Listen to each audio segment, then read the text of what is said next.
Now to that breaking news. Police officer forced to fire his gun after a suspect allegedly pointed a gun at him and said, "Die."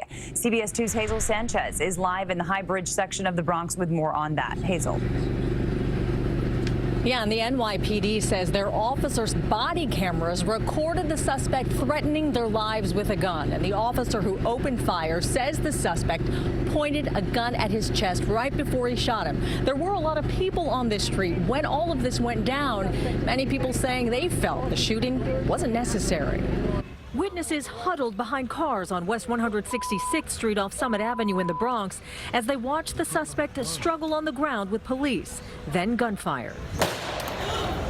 Out of nowhere, while he was handcuffed, he was shot. He was shot in the arm. Patrice Turner says she was walking by as police ran up to the suspect, standing next to a BMW with what appeared to be a shattered window. Police say they saw the man break that window. He was telling them that that was his car. He was locked outside of his car. The officers began to question the individual, who produced keys that were not for that vehicle. As the officers began to put the individual under arrest, a struggle ensued. You can hear on Turner's cell phone video and video from other witnesses as the man tells police he owns the car in question. I know my rights, man. I know my rights. I've done nothing wrong. This is my vehicle.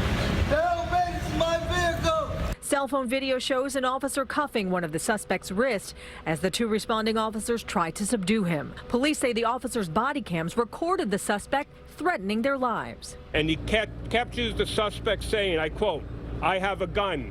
Explicitive, die." That's when police say the officer pulls his gun from its holster and fires twice, striking the man in his torso and hip. Police recovered a gun from the suspect, but witnesses say they didn't see the man with a gun. They didn't see the fire. The officer stating the gun was pointed in his chest. At the point, the officer discharges his weapon. So when you're looking from a distance, you're not seeing what's happening in that real close quarter. The suspect is undergoing surgery at this hour. We are told he is in stable condition. Charges against him are still pending. The officers involved were also taken to the hospital for observation and have not yet been interviewed. We are live in the High Bridge section of the Bronx tonight. Hazel Sanchez, CBS 2 News.